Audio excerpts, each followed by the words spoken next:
The morning sun cast long shadows across the cobblestone courtyard of Buckingham Palace as Sergeant Major Thompson adjusted his ceremonial uniform.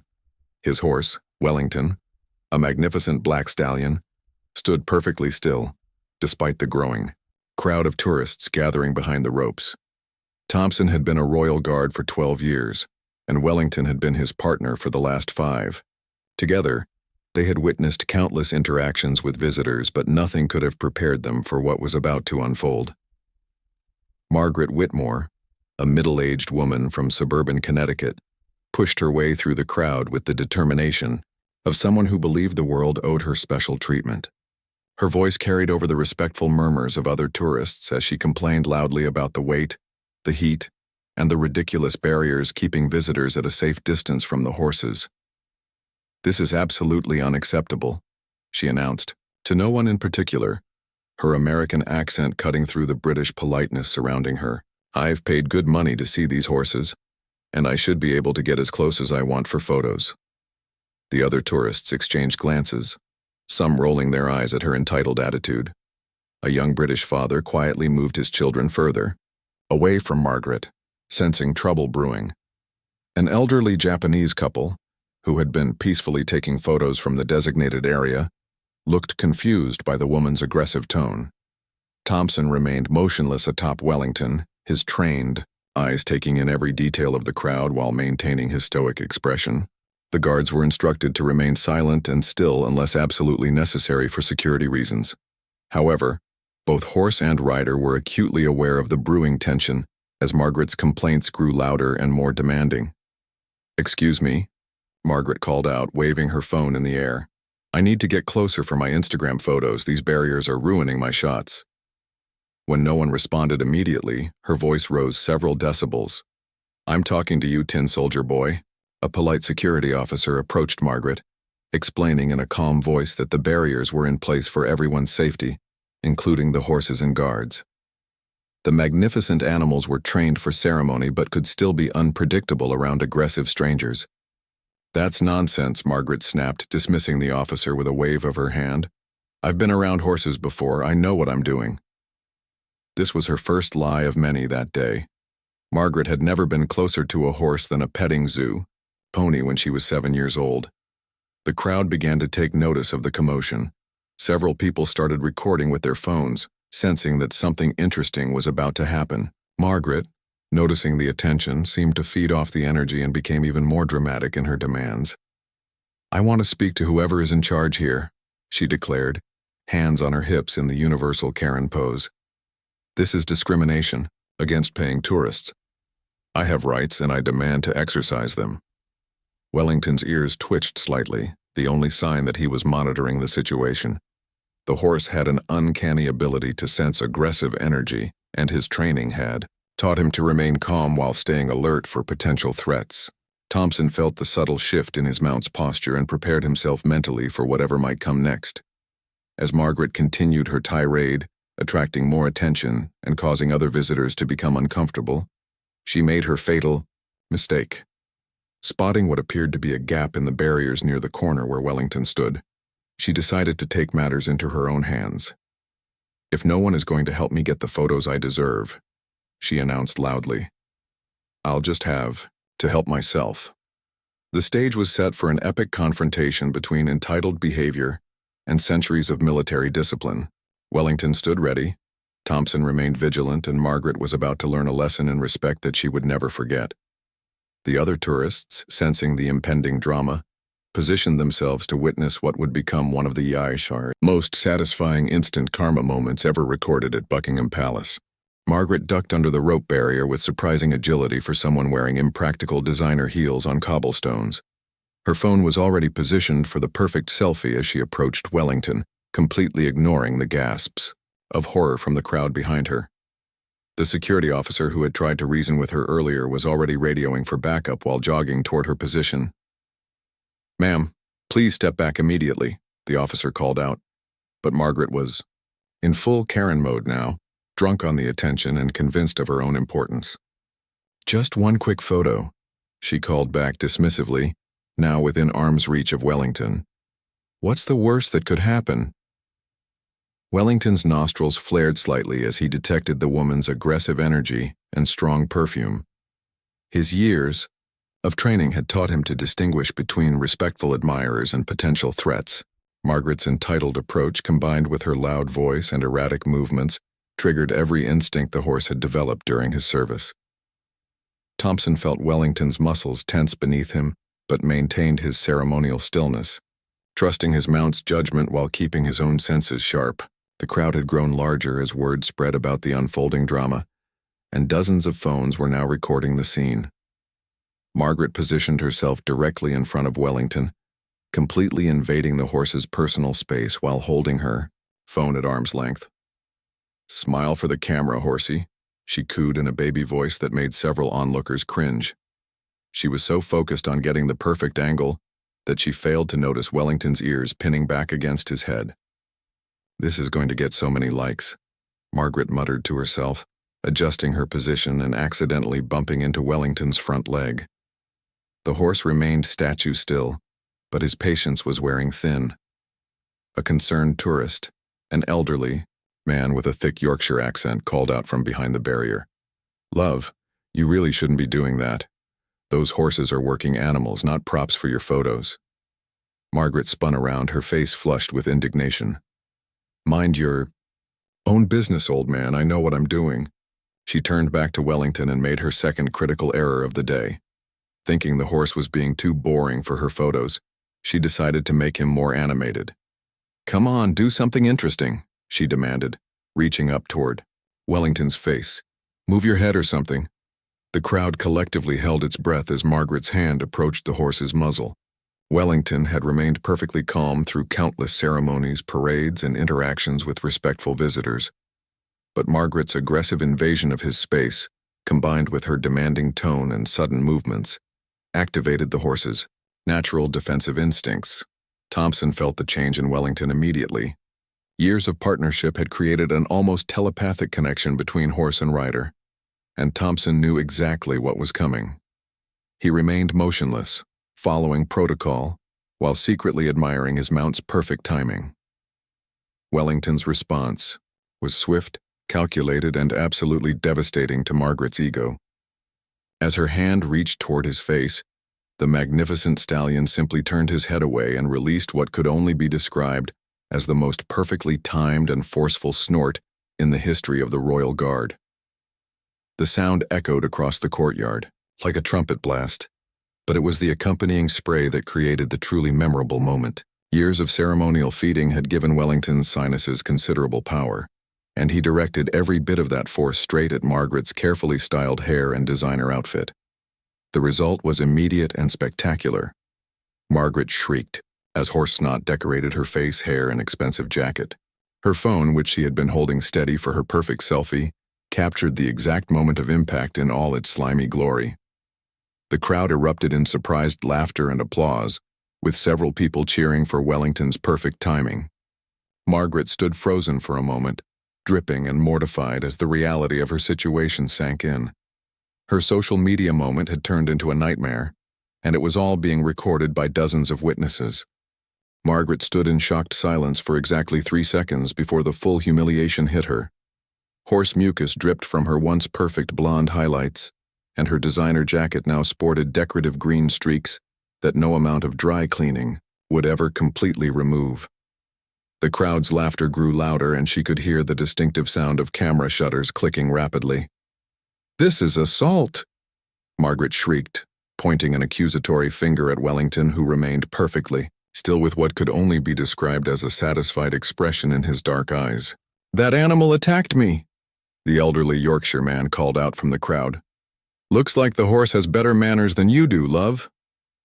This comment triggered another wave of laughter from the gathered tourists, who were clearly enjoying the spectacle. Thompson maintained his stoic expression, but those who knew him well might have detected the slightest twitch at the corner of his mouth. Wellington had delivered justice with the precision and timing that only a veteran ceremonial horse could manage. Margaret frantically tried to wipe the mess from her face with her sleeves, only succeeding in spreading it further across her cheeks. Her phone, still recording, had captured every moment of her humiliation in high definition. The irony wasn't lost on the crowd that Margaret's own device had documented her comeuppance. "I demand to speak to your supervisor," she yelled at Thompson, who remained as motionless as a statue. "You people are responsible for this beast's behavior."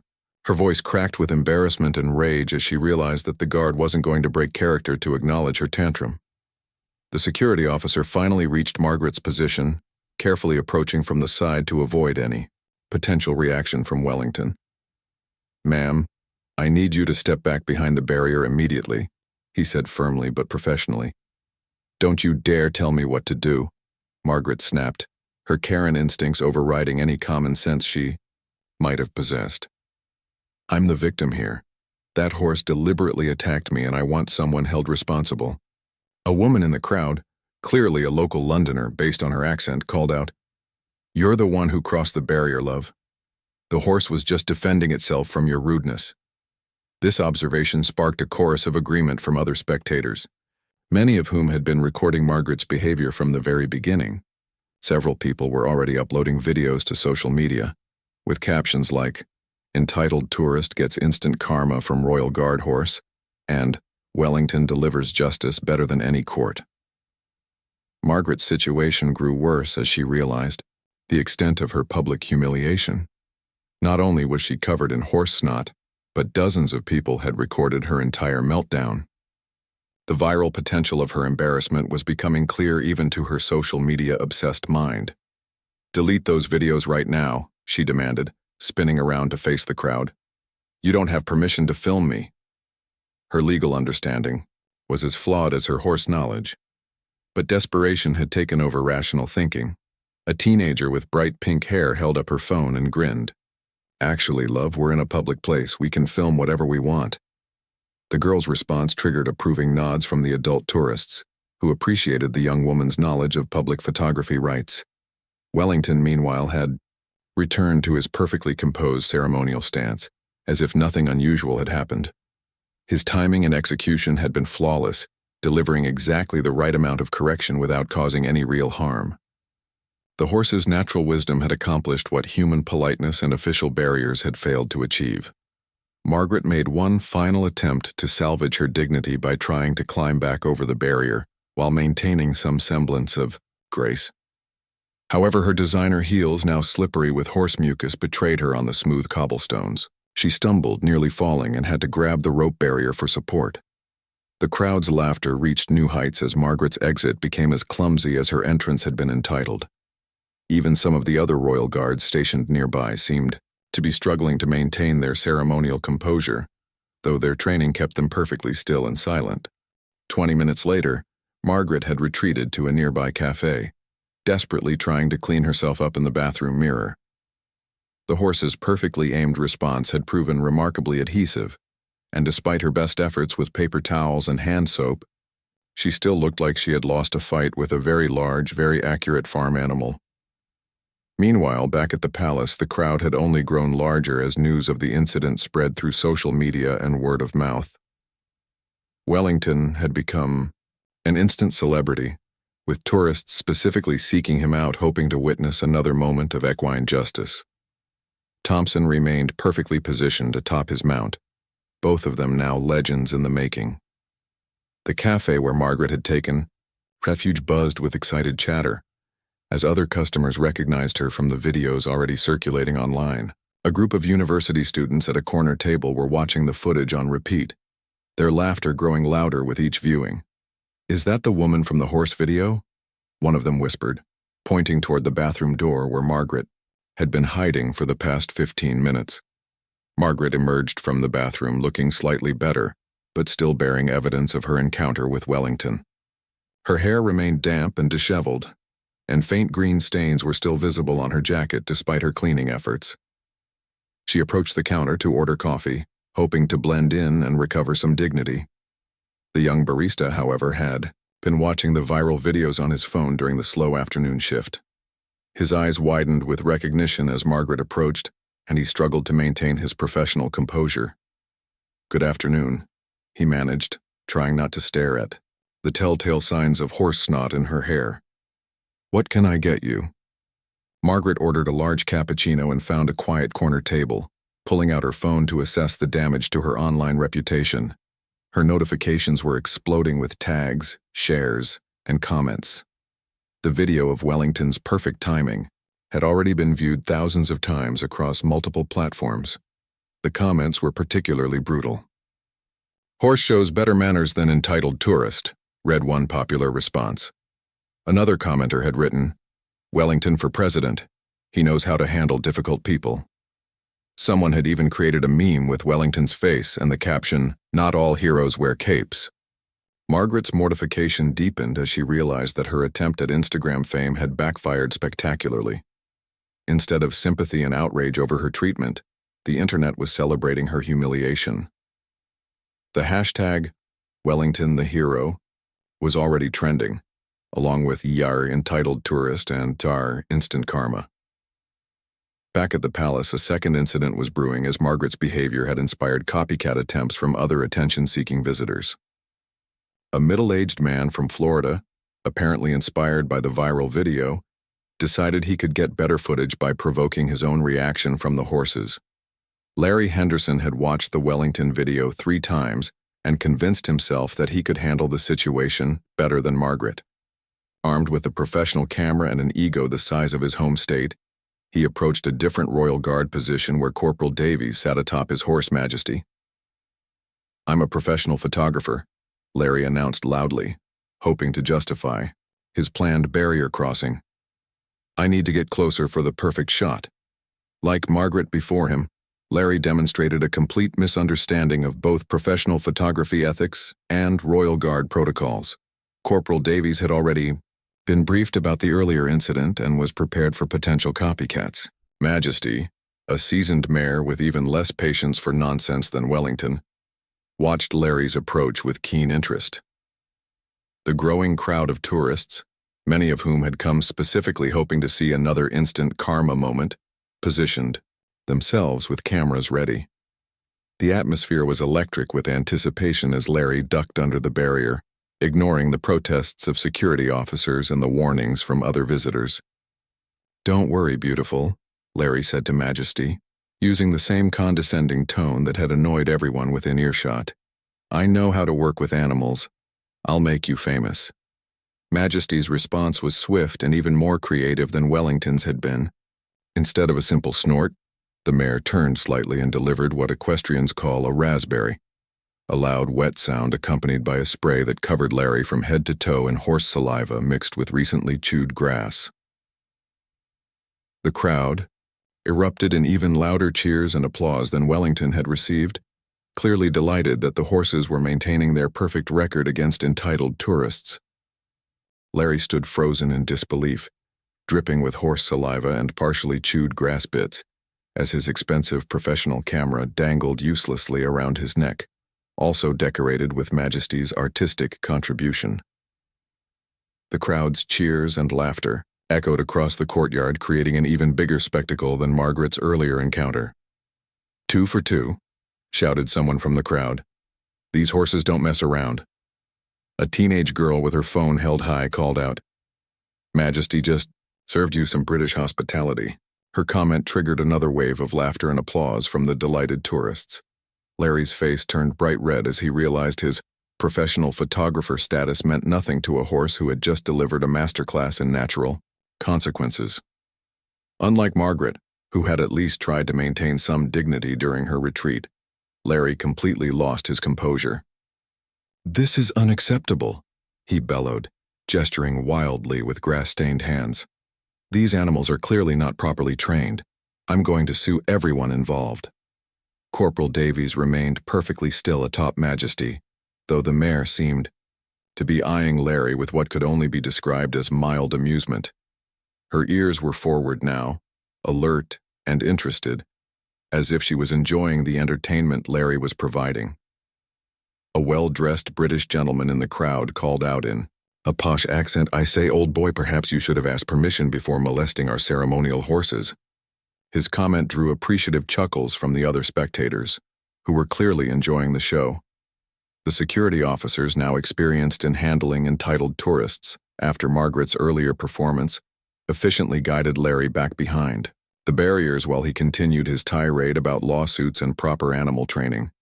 His threats fell on deaf ears as everyone present had witnessed his voluntary barrier crossing an aggressive approach toward Majesty.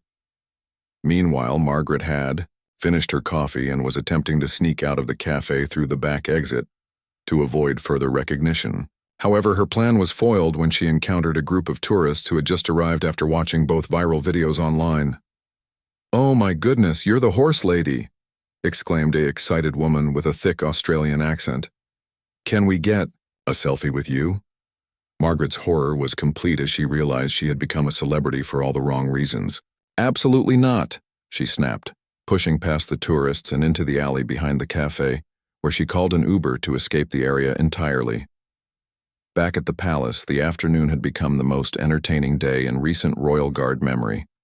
Word of the double horse justice had spread throughout the palace staff, and even some of the senior officers had discreetly positioned themselves to observe the ongoing spectacle. Wellington and Majesty had become instant heroes, with tourists now approaching the barriers specifically to thank them for their service in dealing with difficult people. Children waved at them from safe distances, and respectful visitors took photos from appropriate positions while praising the horse's intelligence and timing. The videos continued to spread across social media platforms worldwide, with news outlets beginning to pick up the story. "Royal Guard horses deliver perfect justice to entitled tourists" became a trending headline, with Wellington and Majesty's faces appearing on news websites around the globe. By evening, both incidents had been viewed millions of times, spawning countless memes, reaction videos, and commentary pieces about tourist behavior and natural consequences. The horses had inadvertently become symbols of satisfying justice, served with perfect timing and natural dignity. Thompson and Davies were finally relieved of their ceremonial duties as the day shift ended, but they remained minor celebrities among their fellow guards. Wellington and Majesty received extra treats and grooming that evening, though they seemed to take their newfound fame in stride with typical equine dignity. The palace gift shop experienced an unexpected run on horse-themed merchandise, with Wellington and Majesty's unofficial fan club already planning to create custom t-shirts celebrating their heroic day. Tour guides began incorporating the story into their regular presentations, turning the incident into an instant piece of royal guard folklore. 3 months later, the Wellington and Majesty incident had become legendary throughout London's tourist industry. The original videos had accumulated over 50 million views across various platforms, inspiring documentaries, news segments, and even a children's book titled Wellington the Wise, A Royal Horse's Guide to Good Manners. Margaret Whitmore had returned to Connecticut a changed woman, though not necessarily in the way one might hope. Instead of learning humility, she had doubled down on her victimhood, hiring a lawyer to pursue legal action against the royal guards, the palace, and even Wellington himself. Her case was quickly dismissed by every legal professional she consulted, but she continued to give interviews to anyone willing to listen about her traumatic experience with an aggressive animal. Her social media presence had transformed from lifestyle influencer to cautionary tale. Every post she made was flooded with horse emojis and references to Wellington, making her online life a constant reminder of her moment of public humiliation. She had become internet famous, but for all the wrong reasons. Larry Henderson's fate was somewhat different. The professional photographer had initially tried to spin the incident as a commentary on animal control and tourist safety, but his credibility suffered when security footage emerged, showing his deliberate barrier crossing and aggressive approach toward Majesty. His photography business in Florida experienced a significant decline as potential clients associated him with entitled behavior and poor decision-making. Meanwhile, Wellington and Majesty had become beloved figures in British culture. The palace, recognizing the positive publicity the horses had generated, commissioned official portraits of both animals for the visitor center. Tourist bookings increased dramatically as people from around the world came hoping to meet the famous horses who had delivered such perfect justice. The horses themselves remained professionally unchanged by their fame.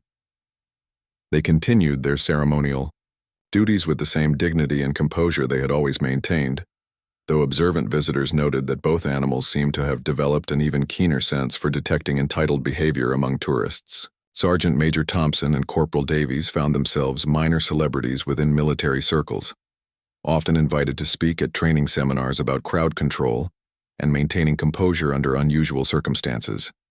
Their partnership with Wellington and Majesty had become a model for the perfect balance of authority and restraint. The incident had also sparked important changes in tourist education at royal sites. New signage was installed explaining the working nature of the ceremonial horses and the importance of respecting barriers and animal space. Tour guides now included stories about Wellington and Majesty in their presentations, using humor and real consequences to reinforce proper visitor behavior. The broader impact extended beyond tourism into discussions about entitled behavior and natural consequences. Psychologists and social commentators used the incident as an example of how animals often respond more appropriately to aggression than humans do, delivering proportional responses without malice or ego involvement. Wellington's perfectly timed snort and Majesty's artistic grass spray had become symbols of natural justice, inspiring countless memes and social media posts about karma and appropriate responses to entitled behavior. The horses had achieved something that human authority figures often struggle with, delivering consequences that were immediate, proportional, and ultimately educational. On the first anniversary of the incident, the palace hosted a special ceremony honoring Wellington and Majesty for their service to tourism and their contribution to proper visitor behavior education.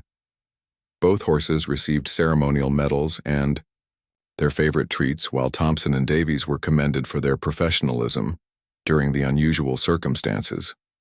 The ceremony was broadcast live online, drawing millions of viewers who wanted to see the famous horses in their moment of official recognition. Comments poured in from around the world, with viewers sharing their own stories of encountering entitled behavior and wishing they had Wellington and Majesty's natural wisdom in dealing with difficult people. As the ceremony concluded and the horses returned to their regular duties, tourists continued to approach the barriers with newfound respect and genuine appreciation.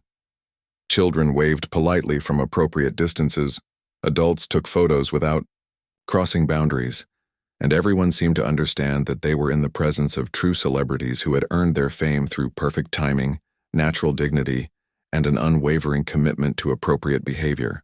The legend of Wellington and Majesty continued to grow, proving that sometimes the best teachers have 4 legs and an instinctive understanding of justice that humans spend lifetimes trying to learn.